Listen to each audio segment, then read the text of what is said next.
यहाँ पर हम बात करेंगे एपीएफसी सैलरी की। आफ्टर एट पे कमीशन एपीएफसी की सैलरी कितनी बनेगी।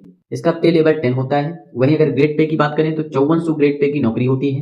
पे स्केल की बात करें तो 56,100 से 1,32,000 इसका पे स्केल होता है। बेसिक पे की बात करें तो 56,100 रुपए इसका बेसिक पे होता है। वहीं अगर बात करें डीए यानी डियरनेस अलाउंस, महंगाई भत्ता जो इस समय है 58% हो चुका है, लेकिन क्योंकि हम यहाँ पर आफ्टर एट पे कमीशन सैलरी की बात कर रहे हैं तो डीए यहाँ पे 0% हो जाएगा जब आपका एट पे कमीशन लागू होगा। जब आपका महंगाई भत्ता यानी डीए 0% हो जाएगा तो आपकी बेसिक पे पे एक फिटमेंट फैक्टर लागू होगा और उसी से बेसिक पे को मल्टीप्लाई किया जाएगा।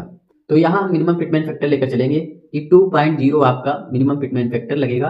तो उस हिसाब से जब आप बेसिक पे को फिटमेंट फैक्टर से मल्टीप्लाई करेंगे यानी 56,100 को 2 से मल्टीप्लाई करेंगे तो जो आपका नया बेसिक पे बनेगा 1,12,200 रुपए बनेगा। अब इसमें एचआरए भी आपको मिलेगा। तो एचआरए जो होता है वो बेसिक पे पर ही डिपेंड होता है। अगर आप एक्स सिटी में हैं तो 30% बेसिक पे का मिलेगा, वाई सिटी में है तो 20% बेसिक पे का मिलेगा। वहीं अगर जेड सिटी में आपकी नियुक्ति होती है तो बेसिक पे का 10% आपको एचआरए मिलेगा। अब क्योंकि एपीएफसी की जो पोस्टिंग होती है वो आपकी एक्स सिटी में होगी या फिर वाई सिटी में होगी, जेड सिटी में नहीं होगी, क्योंकि बड़े शहरों में ही एपीएफसी की पोस्टिंग होती है। तो यहाँ एक्स सिटी के हिसाब से चलेंगे क्योंकि नया बेसिक भी आपका 1,12,200 रुपए हो चुका है। तो इसका अगर आप 30% निकालते हैं तो जो आपको एचआरए मिलेगा 33,660 रुपए का एचआरए मिलेगा। साथ में हर महीने आपको 500 रुपए न्यूज़पेपर के मिलते हैं।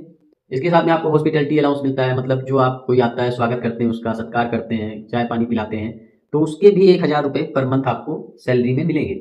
वहीं 2,000 रुपए का हर महीने मेडिकल अलाउंस भी आपको मिलेगा। तो इसे अगर आप टोटल ऐड करते हैं जो आपका नया बेसिक पे है 1,12,200 रुपए, एचआरए जो आपको मिलेगा 33,660 रुपए, मंथली जो न्यूज़पेपर के मिलेंगे 500 रुपए, हॉस्पिटैलिटी अलाउंस आपका 1,000 रुपए, मेडिकल अलाउंस आपका 2,000 रुपए। तो जब आप इसे टोटल जोड़ेंगे तो जो टोटल सैलरी आपकी बनेगी 1,48,500 रुपए बनेगी आफ्टर एट पे कमीशन। इसमें से कटौती भी होगी।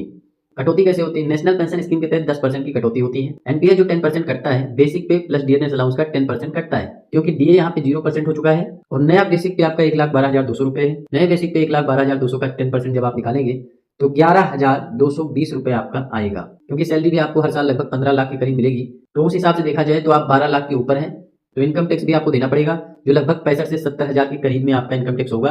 और मंथली अगर आप जोड़ेंगे तो लगभग 5 से 6,000 रुपए होगा। तो 11,220 और प्लस 6,000 रुपए इनकम टैक्स के आप जोड़ लेंगे तो 17,220 रुपए जो है आपके कट जाएंगे टोटल अमाउंट से। 1,30,778 रुपए आपको इनहैंड सैलरी मिलेगी। लगभग मान के चलिए तो 1,31,000 रुपए इनहैंड सैलरी आपको मिलेगी आफ्टर एट पे कमीशन जब आप एपीएफसी ज्वाइन करेंगे। तो ये सारी इन्फॉर्मेशन थी एपीएफसी की सैलरी की। जो भी आपको फ्री स्टडी मटेरियल चाहिए टेलीग्राम ज्वाइन कर सकते हैं, डिस्क्रिप्शन में लिंक है। मन लगा के पढ़ाई करते रहिए, चैनल को सब्सक्राइब करिए, वीडियो को लाइक करिए, शेयर करिए। मिलते हैं नेक्स्ट वीडियो में। धन्यवाद, थैंक यू, शुक्रिया।